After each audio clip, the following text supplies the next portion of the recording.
Assalamu alaikum. This is me, Dr. Ariba Rushan. I am a homeopath physician and a guide towards your mental health. आज की मेरी video बहुत important है उन तमाम लोगों के लिए जो थक चुके हैं अपने वेट गेन की वजह से और उनको समझ नहीं आती कि वो तमाम किस्म की डाइट कर चुके हैं, हर किस्म की एक्सरसाइज कर चुके हैं और हर लिहाज से कोशिश कर चुके हैं अपने वेट को रिड्यूस करने की, लेकिन वेट है कि कमी नहीं होता। तो आए आज हम जानते हैं कि किस तरीके से हम वेट को लूज कर सकते हैं अपनी बॉडी के साइंस और सिम्टम्स को समझकर कि क्या बॉडी साइन दे रही है जिसको हम ठीक करेंगे तो उसके बाद हमारा वेट रिड्यूस हो सकता है। आज की मेरी वीडियो उन तमाम लोगों के लिए भी है जो बहुत आसानी से किसी भी इंसान को मोटा कह देते हैं और कह देते हैं कम खाया करो, लेकिन जरूरी यह है कि हम ये जान लें कि सिर्फ वेट गेन का ताल्लुक हमारे ज्यादा खाने या एक्सरसाइज करने से नहीं होता, बल्कि इसके पीछे की बहुत बड़ी साइंस है जिसको समझना बहुत जरूरी है। उसमें कुछ हार्मोन्स की इम्बैलेंसमेंट भी आ जाती है। जब आपकी हार्मोनल इम्बैलेंसमेंट होती है तो आपकी बॉडी बहुत इम्प्रॉपर वे में रिएक्ट करती है, जिसकी वजह से बहुत सारे चेंजेस आते हैं और उसमें से एक चेंज आपका वेट गेन भी होता है। अब हमें ये बात तो क्लियर हो गई कि हमारी बॉडी सिर्फ कैलोरी और एक्सरसाइज पर ऑपरेट नहीं करती, बल्कि उसके पीछे कुछ हार्मोनल इम्बैलेंसमेंट का भी ताल्लुक होता है। अब होता यह है कि जब आप खाना खाते हैं, खाना खाने के बाद बॉडी ये बात डिसाइड करती है कि खाना जो हमने खा लिया है उसको स्टोर किया जाए या फिर उसको फैट में तब्दील कर दिया जाए, उसको एनर्जी बनाया जाए या फिर उसको फैट में तब्दील कर दिया जाए। तो अब अगर किसी के अंदर हार्मोनल इम्बैलेंसमेंट होगी तो वो तमाम खाना जो है, जो भी उसने एनर्जी खाने की सूरत में ली है, वो एनर्जी में कन्वर्ट नहीं होगी बल्कि फैट की सूरत में स्टोर हो जाएगी। अब वो कुछ भी करता रहे, वेट लूज नहीं हो सकेगा। वो चाहे जो भी डाइट खाए, वो डाइट फौरन कन्वर्ट होगी इनटू फैट। अब कुछ फैट स्टोरिंग हार्मोन्स के बारे में डिस्कस कर लेते हैं, जिसमें इंसुलिन जो है बहुत बड़ा कल्प्रिट है वेट गेन के अंदर। अगर कोई बॉडी इंसुलिन रेजिस्टेंस का शिकार है तो वो बॉडी अगर कुछ भी खाएगी तो वो फैट स्टोर होगा, बर्न होने के बजाय, एनर्जी बनने के बजाय। और वहीं अगर इंसुलिन के लेवल्स नॉर्मल होंगे, नॉर्मल तरीके से बैलेंसमेंट चल रही होगी, तो वही जो है कैलोरी जो है उसकी एनर्जी में तब्दील होगी। लेकिन अगर इंसुलिन रेजिस्टेंस का प्रॉब्लम है तो किसी सूरत भी फैट जो है बर्न नहीं होगा, बल्कि वो फैट ही बनेगा और वेट गेन का नतीजा बनेगा। Now the second hormone is cortisol hormone, that is also called stress hormone. अब अगर बॉडी बहुत ज्यादा स्ट्रेस, एंजाइटी या डिप्रेशन का शिकार रहती है तो होता ही है कि बॉडी हर वक्त अपने आप को डिफेंस मोड में रखती है, अपने आप को डेंजर में फील करती है। अब जब कॉर्टिसोल लेवल्स हाई होंगे तो कोई भी खाना अगर पेशेंट खाएगा तो वो उसको जो है इंसुलिन को एक्टिवेट करेगा, और इंसुलिन जब एक्टिव हो जाएगा तो फिर फैट तो बर्न होना मुश्किल है, जैसा कि मैंने प्रीवियसली बताया। फिर फैट बर्न नहीं होगा बल्कि वो फैट बन जाएगा और कैलोरी जो है वेट गेन की तरफ ले जाएगी एनर्जी बनने के बजाय। अच्छा, देखा गया है कि जिनके अंदर कॉर्टिसोल और इंसुलिन रेजिस्टेंस का प्रॉब्लम होता है उनमें इमोशनल ईटिंग भी ज्यादा होती है। अच्छा, पेशेंट को लग रहा होता है मुझे भूख बहुत ज्यादा लग रही है, जबकि भूख नहीं होती है, वो उसकी क्रेविंग्स होती हैं, क्योंकि बॉडी का जो कोपिंग मैकेनिज्म होता है स्ट्रेस और डिप्रेशन को डील करने का, कुछ पेशेंट्स के अंदर ये हो जाता है कि उनको क्रेविंग्स बढ़ जाती हैं और वो खाना ज्यादा खाने लग जाते हैं, जिसकी वजह से भी वेट गेन होता है। Now the third hormone is estrogen. अगर औरतों में ये हार्मोन ज्यादा हो जाए तो जो कि पीसीओएस में होता है, तो होता यह है कि फैट बर्न नहीं होता, बल्कि आपके खवातीन के अंदर ज्यादातर thigh area, breast area and जो है लोअर बेली एरिया के अंदर जो है फैट जो है एक्यूमुलेट होना शुरू हो जाता है और वेट गेन होना शुरू हो जाता है। जिन बॉडी के अंदर गट इम्बैलेंसमेंट की प्रॉब्लम होती है वो बॉडी भी वेट गेन की तरफ जाती है और उसके अंदर ब्लोटिंग होना शुरू हो जाती है, मेटाबॉलिज्म स्लो हो जाता है और जो है उसकी वजह से भी बॉडी वेट गेन की तरफ जाती है।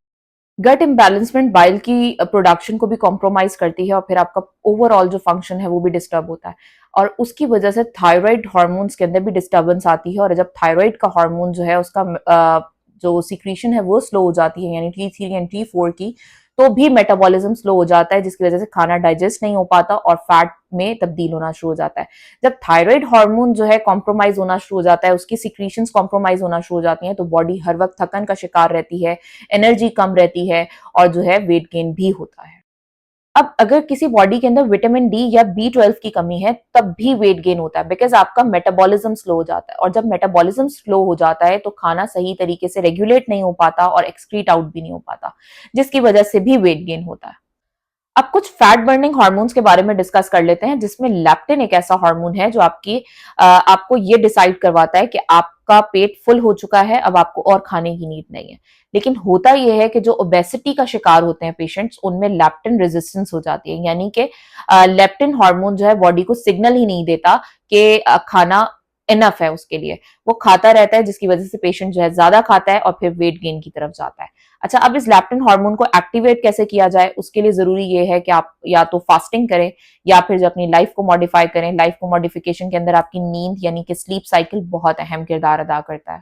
लैप्टिन हार्मोन के डिस्कशन के अंदर मैंने कहा कि नींद बहुत अहम किरदार अदा करती है। उसी तरीके से मैं आपको बताती चलूं कि ग्रोथ हार्मोन एक ऐसा हार्मोन है जो कि आपके वेट रिडक्शन के अंदर बहुत अच्छा काम करता है। उसमें होता यह है कि जब आप अपनी स्लीप साइकिल सही रखते हैं तो ये बॉडी को हील करता है, बॉडी के मसल्स को हील करता है, आपके नर्व्स को हील करता है और आपकी फैट को रिड्यूस करता है। अब अगर कोई पेशेंट 11 बजे के बाद से जागता रहता है तो उसके बाद हर 1 घंटे के अंदर आपका 35 टू 53 33 टू 53% जो है कॉर्टिसोल लेवल बढ़ता है ईच डे। जब हर एक दिन में कॉर्टिसोल लेवल बढ़ेगा तो cortisol is interconnected with insulin, जो कि मैंने मेंशन किया कि जब इंसुलिन लेवल रेज्ड होंगे तो बॉडी फैट में जो है हर चीज को तब्दील करेगी। हमारे दिमाग में एक छोटी सी क्लॉक मौजूद होती है जिसको हम सुप्राकियास्मेटिक न्यूक्लियस भी कहते हैं, जिसको एससीएन कहा जाता है। That is located in the hypothalamus and it is a group of neurons. इनका काम क्या होता है, ये हमारी सर्केडियम रिदम को कंट्रोल करती है। Now what is circadian rhythm? That is के हमारा यानी कि उठना बैठना जागना सोना, मेटाबॉलिज्म हमारा, हमारा भूख, हमारी जो है नींद, हमारा each and everything is controlled by SCN. अगर एससीएन के अंदर डिस्टर्बेंस आती है तो फिर ओवरऑल बॉडीली फंक्शंस हमारे डिस्टर्ब होते हैं, जिसमें हमारा फिर वेट गेन भी होना शुरू हो जाता है। यानी कि एससीएन ही कंट्रोल करती है।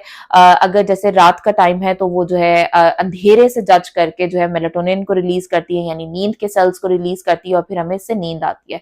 सुबह का टाइम है तो वो कॉर्टिसोल को एनर्जी के तौर पर रिलीज करती है। लेकिन अगर ये सब चीजें एससीएन को कंफ्यूज कर दें, यानी हम अपना साइकिल ही डिस्टर्ब कर दें, तो उसके बाद ओवरऑल हमारी बॉडीली फंक्शंस में डिस्टर्बेंस आना शुरू हो जाती है और एससीएन की डिस्टर्बेंस की वजह से रात में फिर क्रेविंग्स भी बढ़ जाती है।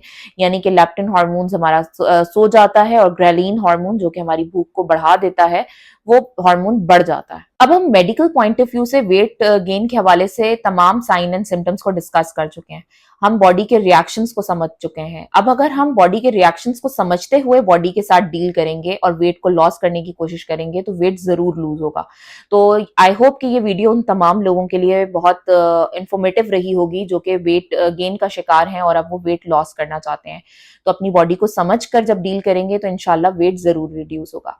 अब होम्योपैथिक के पास कोई इस तरह के प्रोडक्ट्स मौजूद हैं जो कि उन पेशेंट्स को हेल्प कर सकते हैं? तो जी हाँ, बिल्कुल। हमारे पास ब्लॉसम लैब की तरफ से बी स्मार्ट का प्रोडक्ट मौजूद है जो कि खुद ये बात कह रहा है, बी स्मार्ट।